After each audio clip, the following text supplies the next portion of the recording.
শুরুতে জানিয়ে দেব ৯ জিম্মির বিনিময়ে ২ মাসের যুদ্ধবিরতির প্রস্তাব ফিলিস্তিনি যোদ্ধাদের। জানিয়ে দেব মুহুর্মুহুর হামলার ভয়ে গর্তে লুকিয়ে আছে লক্ষাধিক ইসরায়েলি বাহিনী। অন্যদিকে রয়েছে পাকিস্তান কখনোই ইসরায়েলকে স্বীকৃতি দেবে না ঘোষণা প্রতিরক্ষা শিল্পমন্ত্রীর। সর্বশেষ জানিয়ে দেব পাকিস্তান ভারত যুদ্ধে রাফাল ভূপাতিতের নতুন তথ্য সামনে এলো। এতক্ষণ শুনছিলেন সংবাদ শিরোনাম, এবারে বিস্তারিত।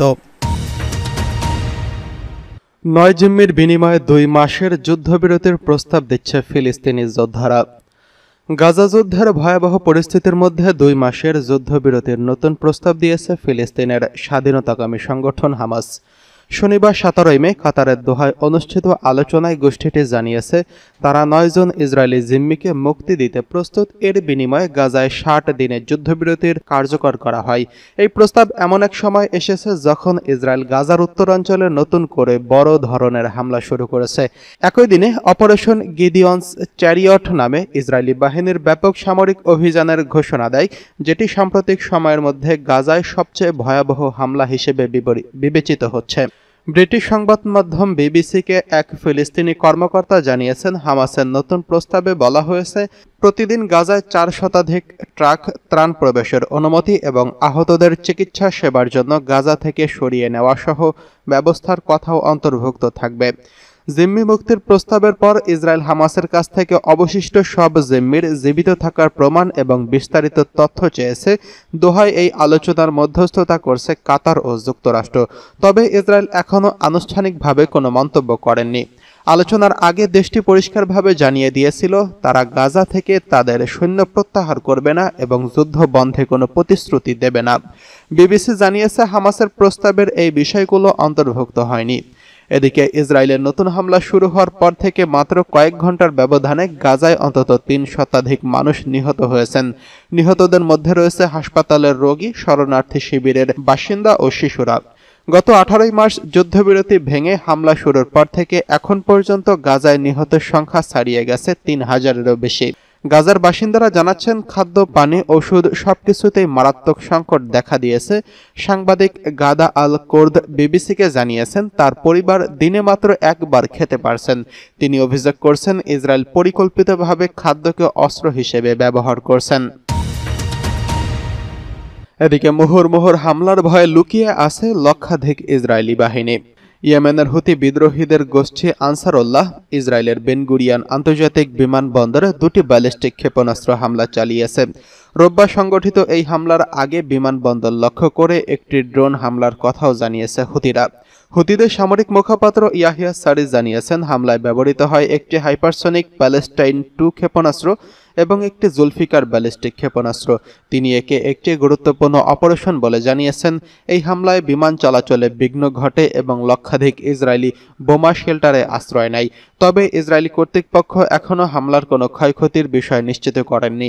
এর আগে রোববার হুতিরা জানিয়েছে তারা বেন গুরিয়ন বিমানবন্দর লক্ষ্য করে ইয়াফা নামক ড্রোন পাঠিয়েছিল। হুতিরা দাবি করছে গাজায় ইসরায়েলের গণহত্যামূলক অভিযানের জবাবে তারা এই হামলা চালাচ্ছে। তারা মুসলিম বিশ্বকে আরও সক্রিয় হওয়ার আহ্বানও জানিয়েছেন। একই সঙ্গে আন্তর্জাতিক সম্প্রদায়কে নীরবতার মানবিক বিপর্যয়ের পরোক্ষ সহযোগিতা হিসেবে আখ্যা দিয়েছেন। এই ঘোষণার কয়েকদিন আগে ইসরায়েলি প্রতিরক্ষামন্ত্রী ইসরায়েল কাটজ হুতিদের চলমান হামলার জবাবে হুতি শীর্ষ নেতা আব্দুল মালিক আল হুতি সহ নেতৃত্ব পর্যায়ের হত্যার হুমকি দিয়েছেন। তিনি বলেছেন যেভাবে হামাস ও হিজবুল্লাহ নেতাদের টার্গেট করা হয়েছে তেমনিভাবে হুতিদেরও টার্গেট করা হবে। উল্লেখ্য, হুতি বিদ্রোহীরা গাজা যুদ্ধের একাত্মতা প্রকাশ করে ইসরায়েল ও লোহিত সাগর অঞ্চলের লক্ষ্যবস্তুতে একের পর এক ক্ষেপণাস্ত্র এবং ড্রোন হামলা চালিয়ে আসছে। তাদের দাবি অনুযায়ী গাজায় এখন পর্যন্ত ১,৭৩,০০০-এরও বেশি ফিলিস্তিনি হতাহত হয়েছেন, যাদের মধ্যে নারী ও শিশুর সংখ্যাই বেশি। পাকিস্তান কখনোই ইসরায়েলকে স্বীকৃতি দেবে না ঘোষণা পাকিস্তানি মন্ত্রীর। পাকিস্তানের প্রতিরক্ষা মন্ত্রী মোহাম্মদ রাজা হায়াত বলেছেন, ইসলামাবাদ কখনোই দখলদার ইসরায়েলি শাসক গোষ্ঠীকে স্বীকৃতি দেবে না। তিনি শুক্রবার সৌদি আরবের ইহুদিবাদী ইসরায়েলি সরকারের সঙ্গে সম্পর্ক পুনঃপ্রতিষ্ঠার পরিকল্পনা সম্পর্কে মার্কিন প্রেসিডেন্ট ডোনাল্ড ট্রাম্পের সাম্প্রতিক বক্তব্যের প্রতিক্রিয়ায় এই কথা বলেছেন। তিনি এই সময় আরও বলেন, ইসরায়েল উপমহাদেশের উত্তেজনায় জড়িত এবং তাদের অবস্থান দৃঢ় যে পাকিস্তান কখনোই ইসরায়েলি শাসক গোষ্ঠীকে স্বীকৃতি দেবে না। একই সঙ্গে পাকিস্তানের জনগণ, সরকার এবং সশস্ত্র বাহিনী কাশ্মীরের জনগণের সমর্থন থেকে কখনো পিছপা হবে না বলে উল্লেখ করেছেন রাজা হায়াত। পাকিস্তানের এই মন্ত্রী জোর দিয়ে বলেছেন, আমরা জানি যে ইসরায়েলি সরকার কিছু দেশের সঙ্গে যোগসাযোগে ইসলামাবাদের ক্ষতি করতে চাইছে। পাকিস্তানের জনগণ তাদের সব অপচেষ্টা প্রতিহত করবে। এদিকে গ্রেফতার আতঙ্কে ভ্যাটিকান সিটি সফর বাতিল করছেন ইসরায়েলি প্রধানমন্ত্রী নেতানিয়াহু। অধিকৃত অঞ্চল থেকে প্রকাশিত ইসরায়েলি সংবাদপত্র ইয়দিয়থ আহরনত শুক্রবার রাতে নেতানিয়াহুর ভ্যাটিকান সিটির সফর বাতিলের আখ্যা দিয়েছেন। ভ্যাটিকানের নতুন পোপের উদ্বোধন অনুষ্ঠানে যোগ দেওয়ার ইচ্ছা ছিল তার, কিন্তু তার বিরুদ্ধে জারি করা গ্রেফতারি পরোয়ানার সম্ভাব্য বাস্তবায়নের উদ্বেগের কারণে তিনি এই সফর বাতিল করেছেন। আন্তর্জাতিক অপরাধ আদালত আইসিসি যুদ্ধ অপরাধ, মানবতা বিরোধী অপরাধ এবং গাজা জনগণের বিরুদ্ধে অনাহারকে অস্ত্র হিসেবে ব্যবহারের অভিযোগে নেতানিয়াহু এবং ইয়েভ গ্যালান্টের বিরুদ্ধে গ্রেফতারি পরোয়ানা জারি করছেন। এদিকে কাউন্সিল অফ ইউরোপের সভাপতি অ্যান্তোনিও কস্তা গাজা উপত্যকার পরিস্থিতিকে মানবিক ট্র্যাজেডি বলে অভিহিত করেছেন। গাজা উপত্যকা সম্পর্কিত আন্তর্জাতিক আইন পরিকল্পিতভাবে লঙ্ঘন হয়েছে। কস্তারের এই মন্তব্য এমন সময় সামনে এসেছে যখন শনিবার জারি করা এক যৌথ বিবৃতিতে 7টি ইউরোপীয় নেতারা তাদের জোর দিয়ে বলেছেন, গাজা উপত্যকায় মানবিক বিপর্যয়ের মুখে কেউই চুপ থাকবে না। তারা ইসরায়েল কর্তৃক উপত্যকার অবরোধ সম্পূর্ণভাবে প্রত্যাহারের আহ্বান জানিয়েছেন। এদিকে পাকিস্তান ভারত যুদ্ধের রাফাল ভূপাতিতের নতুন তথ্য সামনে এলো। সম্প্রতি ভারত অপারেশন সেতুর নামে পাকিস্তানের ভেতরে কিছু নির্দিষ্ট লক্ষ্যবস্তুতে বিমান হামলা চালিয়েছে।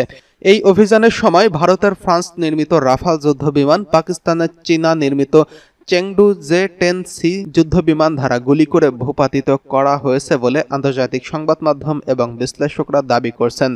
সুইস ভিত্তিক একটি সংবাদপত্রের প্রতিবেদনে এই তথ্য জানানো হয়েছে।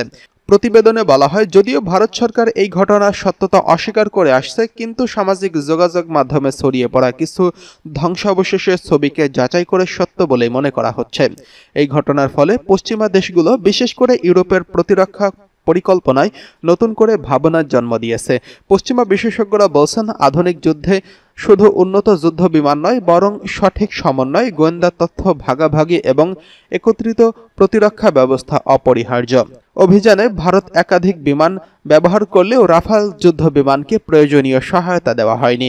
এর ফলে ভারতের অপারেশন সফল হয়নি এবং এটি একটি কৌশলগত ব্যর্থতা হিসেবে বিবেচিত হচ্ছে। বিশেষজ্ঞদের মতে এই ঘটনা একটি বড় শিক্ষা। আধুনিক যুদ্ধ কেবল উন্নত প্রযুক্তির উপর নির্ভর করে না, বরং যুদ্ধ কৌশল এবং পূর্ণ প্রস্তুতির প্রয়োজন রয়েছে।